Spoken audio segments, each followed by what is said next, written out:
Welcome to the Laser Therapy Institute weekly podcast, the world's first podcast about medical laser therapy for healthcare providers. Each week we discuss the latest research, interviews with experts, and how laser therapy can enhance your practice. Now here is the founder of LTI and your host, Dr. Jason Rountree. Welcome back to the LTI podcast. My name is Dr. Jason Rountree. I'm a chiropractor and a certified medical laser safety officer, and I've been doing light therapies for years and years and years now, going on close to a decade, getting close to a decade now. Close to 10. Yep. And I'm joined by Kristi. Yep. And Kristi is a certified laser tech, and she has done thousands of treatments over the years also. Kristi is also in charge of creating our educational content for Laser Therapy Institute, which is a membership organization of laser therapy providers across the nation. And our goal is to provide accurate and usable educational resources for those who want to deliver laser therapy to their patients, or as we now know, our official name really is photobiomodulation. Yes. Can't say that 5 times fast. It's not nearly as catchy. No. So we're still saying laser therapy. Actually, we're going to talk a little bit about why we are Laser Therapy Institute, not Photobiomodulation Institute. And we're going to talk about laser selection a little bit here, but the big topic, if you looked at the description, you already know our big topic today is shoulder pain, and specifically impingement, shoulder impingement. So we're going to go ahead and dig into that. This is all research-based. You know, if you've joined us for any amount of time here on the LTI podcast, we're talking about healthcare providers and how to leverage research-based information into your practice so that your patients can get better and faster results through laser and light therapies. Well, you go through all the research for us and share it, and then it just benefits everybody else. That's the goal. That's exactly the goal. There are hundreds of studies that are coming out every year now on photobiomodulation, which is incredibly exciting, but also incredibly demanding to keep up with. And if you are a clinician, then one of the last things you have time for is reading 18 research papers a week, which we're about to there on our average number of papers that are coming out, which is hugely exciting. That's amazing. So we're going to talk about a new one today, actually. So it is a year old now. It's been sitting on my desk for a while, and it's, again, another one I've wanted to get to. But still, very new research, very exciting research. The title of this study today that we're looking at, title is The Effectiveness of High-Intensity Laser Therapy on Pain, Range of Motion, Functional Capacity, Quality of Life, and Muscle Strength in Subacromial Impingement Syndrome. A 3-month follow-up, double-blinded, randomized, placebo-controlled trial. Wow. It's a long title, but a very descriptive title. Yes. And this was published in Lasers and Medical Science back in January of 21. So we're right at about a year since it was published here. And this is a pretty neat study for several reasons. Just right off the title there, we're looking at high-intensity laser therapy, which that's where we're talking about class 4 lasers. Right. We're talking about a 3-month follow-up, which is actually pretty darn good in these studies. A lot of times we don't get that more longer-term follow-up. Right. We also have it a placebo-controlled trial, which is nice to know. The placebo effect has been blamed for a lot of the positive research that's come out on photobiomodulation. And so if we have a good placebo control with double blinding, where the therapist and the patients don't know if they're getting the sham or real therapy, those two factors should really eliminate a lot of the placebo effect and show us if laser really is effective or not. Wow. Sounds like it's going to be great information and a great study. Yeah, I was really happy with the way this one was put together, and so we'll dive into the results on it here. But let's kind of set this up first. Let's talk about shoulder impingement syndrome. So, subacromial impingement syndrome is the most common reason for shoulder pain. It's been diagnosed in 44 to 60% of the people who consulted a physician due to shoulder pain. So odds are, if a patient comes into your clinic complaining of shoulder pain, it's probably this subacromial impingement syndrome. Interesting. Description of that is a more accurate description, or kind of what you're looking at with a true definition of shoulder impingement syndrome. So they say it occurs as a result of the impingement of the soft tissue supraspinatus tendon and subacromial bursa between the humeral head and coracoacromial arch. So right out there, that the AC joint, that hard spot on the top of your shoulder, between there and the actual kind of ball and socket portion of your shoulder, that's the gap we're talking about that gets impinged. And so you've got the muscle tendon itself, and that's the supraspinatus. That's the muscle that brings your arm out to the side. Okay. Abduction. Mm-hmm.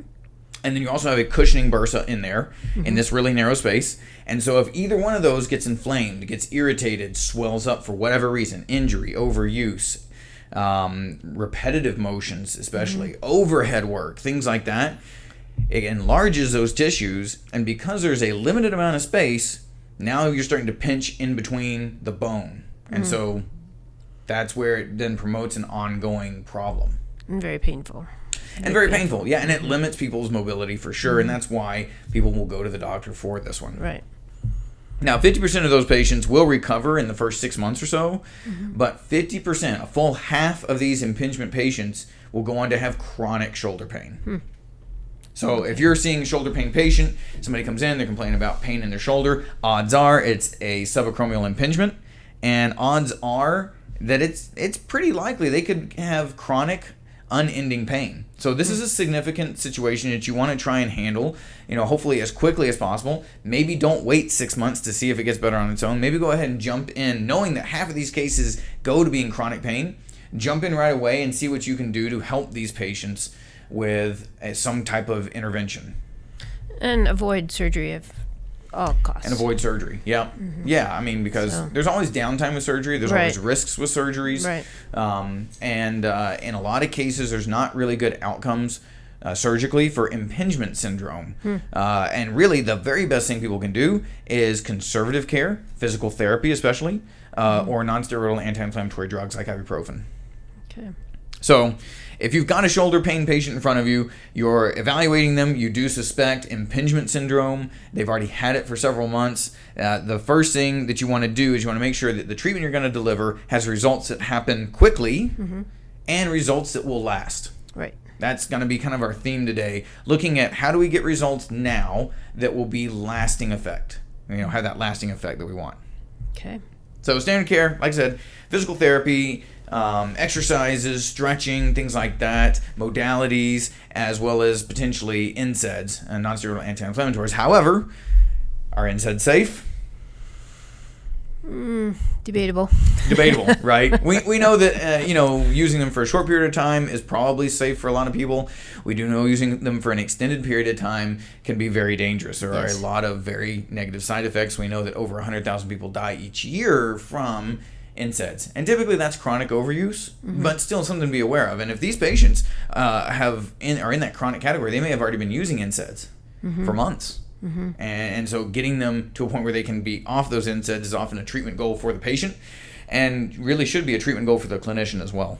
Well, because the NSAIDs are just a temporary resolution. It's not a lasting resolution. Well, right, yeah, because they might decrease the inflammation and pain and maybe minimize some of that impingement. But if the person, for a while, if the person keeps doing the same things that created it, though, or they have some kind of dysfunctional motion there where it continues to get impinged, then the problem's going to recur. It's going to be back over and over again.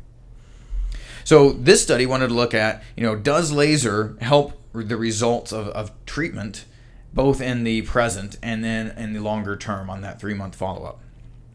So if this is your first time here with us on the podcast, or you're just now hearing really about laser therapy, we're not talking about laser surgery, right? We're talking about non-invasive light in the red and infrared spectrums that can have an effect on the tissues. According to this paper, they say that with laser therapy, there is an increase in mitochondrial oxidative reaction and adenosine triphosphate formation, with DNA and RNA production enhancement. Pain-releasing effect of laser therapy is stimulated by reducing the transmission of painful stimuli, so reducing the nerve conductivity for pain, and increased morphine mimetic factors. Also, it has been shown to rapidly induce the photochemical and photothermal effects with increasing blood flow, increased cell metabolism, and increased vascular permeability. I apologize for stumbling a little bit there. This is a translation, again, of a Turkish study, and I got a little bit tied up on some of the verbiage there. But essentially, we're looking to enhance the cellular repair factors by using light. Right. Now, in the title, we did talk about high-intensity laser therapy. So there are different kinds of lasers, and you know this. very well, I know, but a lot of people don't. So there's different classes of laser. There's class 1, 2, 3, 4, and there's nothing above class 4. Class 4 is anything above a half a watt. Class 3B and class 3R, those are lower power classes that have much less risk of damage to the eye. And that's essentially where these laser classes come from.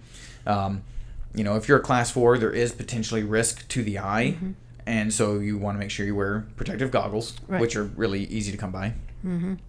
If they're class 3, there is class 3B still is a small risk to the eye, but you can be a lot less careful with it because the power is just so low. So a lot of times one of the questions that I will get is when people are asking me, what laser do I get? Sometimes they're even torn between a class 1 or class 2, extremely low power, where it's barely even on. We're talking like laser pointer level. Yeah. Should I get this class 2 device, this class 1 device, or should I get this class 4? They're not even in the same range. No. So there's a line from this paper that I thought I'd bring out to just point out, if you're looking at a clinical laser therapy device, a clinical photobiomodulation device, you should be looking at one that is a class 4 high-intensity unit. Right. Really, not to say that the class 3 devices don't work or LED devices don't work. That's not at all it. But listen to this. They say that high-intensity laser therapy, frequently used in PT offices, provides a more intense energy transfer and can affect a wider and deeper area in tissues compared to commonly used low-intensity laser therapy. And a lot of the class 3 devices, you're looking at something that puts out laser in a very small spot, a lot of times about the end of this pen. And so if you think about putting this pen and exposing this much of the tissue to laser, that can be helpful for that tissue, or if you get it on a joint, maybe for that joint. But if you want to cover maybe the joint, the tendon, you want to cover other affected tissues, you're going to have to cover a larger area, and that's where your high-intensity lasers come in. Well, and it's going to take a longer time to just do that small area. And that is exactly why. So. That's that right there. That time factor is exactly why I'm saying if you're in practice and you're looking at a laser, you want to get a class 4 device because you don't want to spend 2 hours treating somebody's knee. Right. I've been there. I've used class 3 devices, which can have some excellent results, but we used to take 45 minutes to treat somebody's knee. And that's fine. They had good results, but we can do it in about a minute and a half now. That's a lot of time for the practitioner, and that's a lot of time for the patient.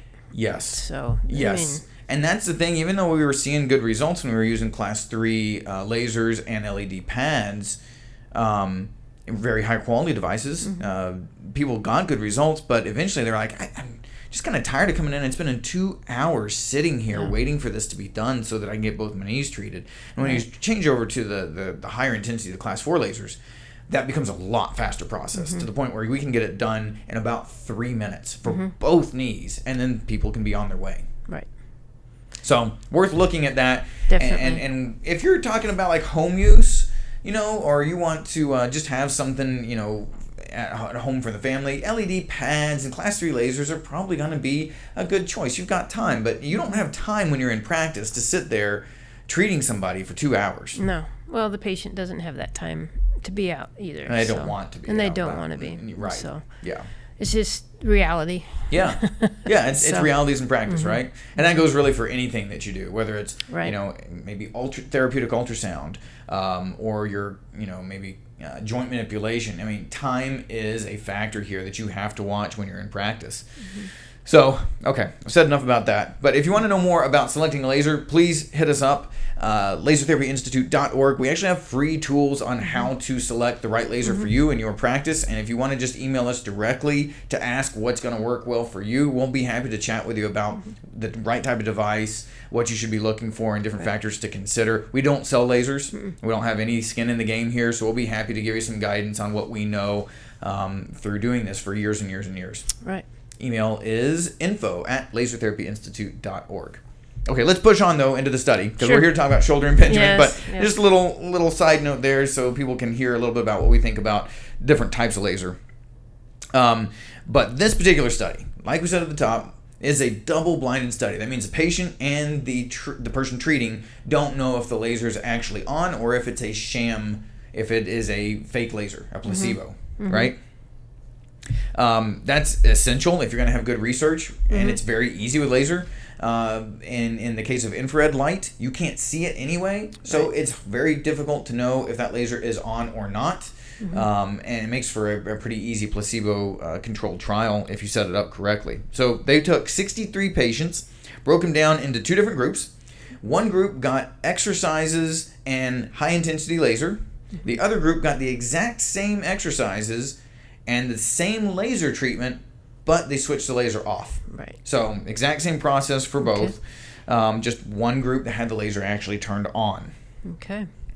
These patients all had a diagnosis of subacromial impingement syndrome, and they had pain for at least 6 weeks. Okay.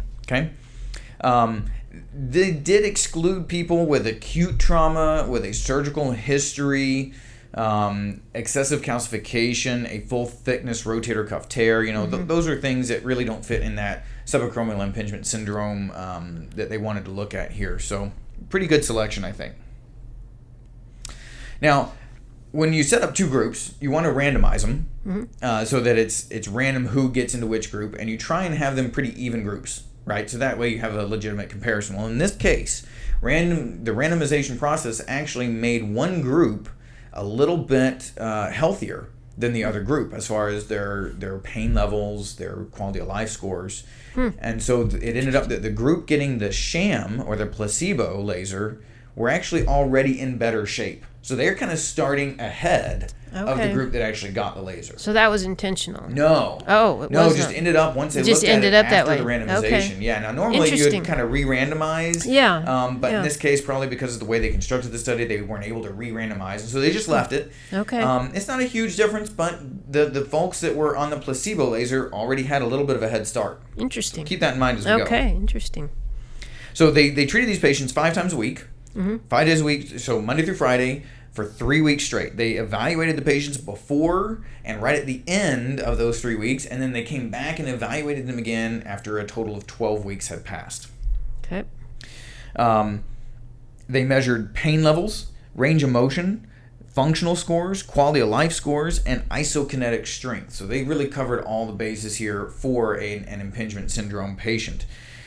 The exercises they used were very, very standard when it comes to like a physical therapy type practice. They did Codman's pendulum exercises, active and passive range of motion exercises. They had stretching, and they had isometric strengthening exercises. And again, every patient had the same thing done with them, 30 minutes a day, 5 days a week, 3 weeks, whether they were getting real laser or sham laser, right? Okay. So that's pretty standard. Yeah, pretty thorough. Yeah, pretty thorough. Yeah, and that's what I think you'll usually see with, or you should probably usually see in a physical therapy setting for shoulder pain. So that makes sense to me. And in the group that was getting the active laser, well, and the sham laser, they used the same device, of course, but in the sham laser group that was just turned off. But this goes back to actually the same device that we talked about in the Healing at the Speed of Light podcast last week. So this is an Italian-made device. It's not available in the United States, at least not at this point. It uses a 1064 nanometer beam. Okay. It uses a very, very high peak power, 3,000 watts. Oh my goodness. Yes, 3,000 watts.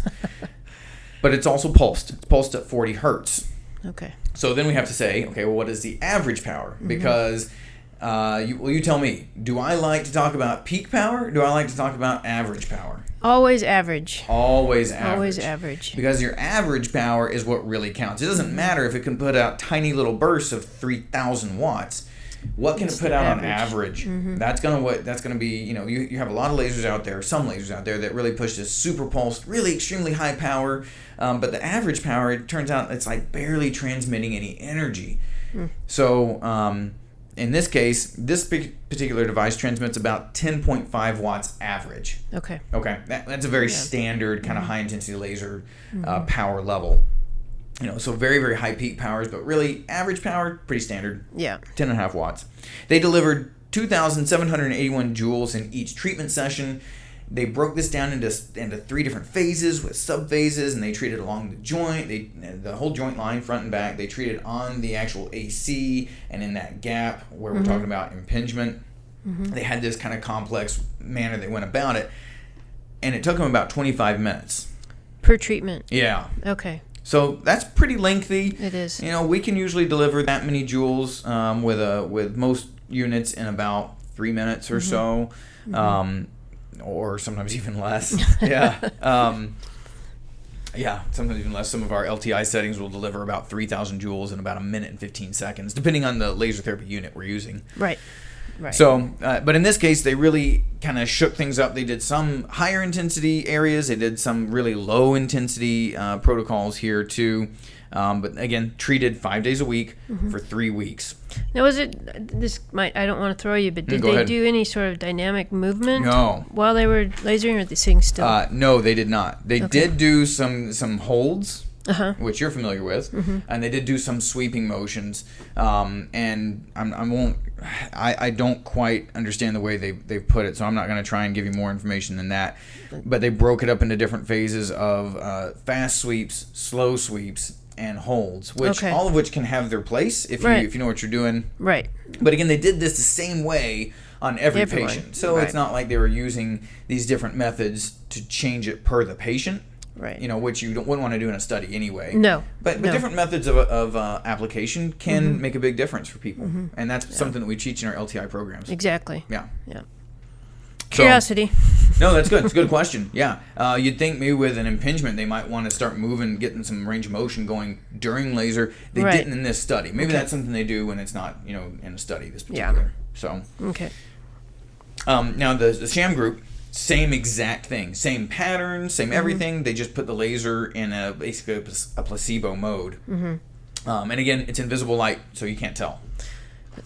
Could be beeping. You don't know whether it's on or not. Right. Right. So. And both the therapist and the patient were blinded to that. So I think really pretty solid setup. Now, there were no side effects observed for anybody, whether they were during the exercises or during the sham laser or during the actual laser. No side effects at all, no negative effects, and none noted even at the 12-week follow-up there, which is great. That's great. Yeah. Yeah. So let's get into the results, because that's what most people came here to listen to anyway. Well, I'm anxious. Yeah.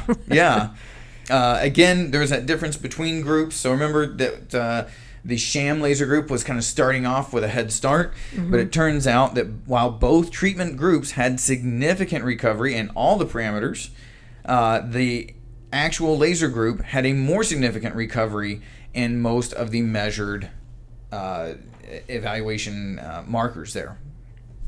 So the real telltale here is actually looking at some of these charts, and you can just about go blind looking at some of this. But essentially, out of the 26 markers that they looked at to measure success, in the group that got sham laser, no fake laser, they had the exercises, but just sham laser, they had 20 out of 26 of these scores improved at week 3.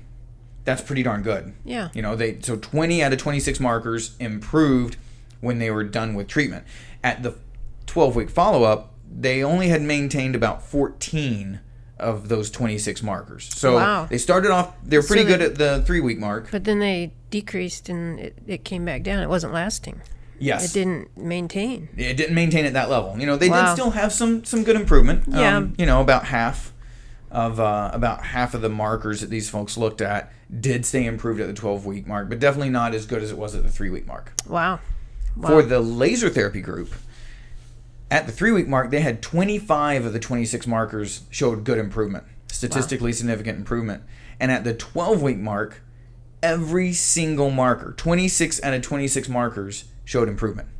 All of them. I shouldn't be surprised. But it's good to hear. I mean, that's remarkable. It really is remarkable. But it shows the benefits of light therapy, of photobiomodulation. Right. So. And this goes back to our theme that I tried to mention at the beginning there. You want results now. Yeah, we want to see people better now. But we You want want to it see to last. Yep. Yeah. And that's exactly what these guys are showing here. Yes, exercises are great. We know, it's established at this point that exercises are a really necessary part of taking care of people's shoulders. Right. And it can be very successful. But you can have better success and more sustained success by adding in laser therapy. That's what I think makes this very, very clear. And again, fairly high dose, fairly high power, It's nice to come back and see that not only did they maintain, but they even continued to improve if they had real laser therapy versus the folks that just had the exercise. That's amazing. But yay laser. Yay laser. That's right. If this doesn't make you get excited as a clinician, then you might want to find a new job field, because this is great. This we're is taking exciting. Therapies that we know work, exercise, and by adding laser therapy to it, you can have better results in the immediate term and lasting results that continue to improve. And that, I think, comes back to the cellular effects of laser. And sometimes faster. And sometimes faster. Not always. I'm not going to say that, but often it's a quicker recovery, a quicker healing. Right. With the added light therapy. Yeah. So. Yeah, absolutely. It should be. It should be. So that's what you should do. If you're thinking about adding in laser therapy and you treat any level of shoulder patients, you really should consider it. I think that's what this is saying, because for most shoulder pain patients, even chronic pain patients, you're going to get better results by adding in laser therapy to your exercise plan, and you're going to have better lasting results. And that is really what we're all here for, right? Yep. We got into medicine or healthcare of some kind to make a difference in our patients' lives, and this accelerates that difference you can make in your patients' lives. Yep. Great. Fantastic. Great study. I really liked it. I've got a few more in the hopper that we're working up right now. Lots of exciting research that's coming out. We're going to keep doing this. So every 2 weeks we'll be talking to providers, specifically healthcare providers, about how to take this new research, leverage this information into your practice, help you do what you need to do for your patients. We can help you select lasers. We can help you with the protocols, the techniques. We can help you train your techs so it doesn't take up your entire month trying to train a good tech. And it's not just the therapy, it's knowing how to do it right, and with the right protocols in the right settings. That's exactly right. Yeah. So. If you don't, we've seen this over and over again too, both in the research and in practice. If you don't know what you're doing, or if you're not doing it correctly, if you don't have the right laser therapy unit for what you're trying to do, your success rates are really poor, and then you've just wasted money on something that doesn't actually help your patients, and nobody's happy with that. Right. So let us make you and your patients happy. Get a hold of us, lasertherapyinstitute.org. We'll be happy to get in tune with whatever your needs might be. So until next time. Until next time. Subscribe now to keep learning about the growing field of laser therapy. Check out our patient-focused podcast, Healing at the Speed of Light, a great resource for your patients. For massive practice growth and improved patient outcomes, become a certified Laser Therapy Institute clinic. Learn how at lasertherapyinstitute.org.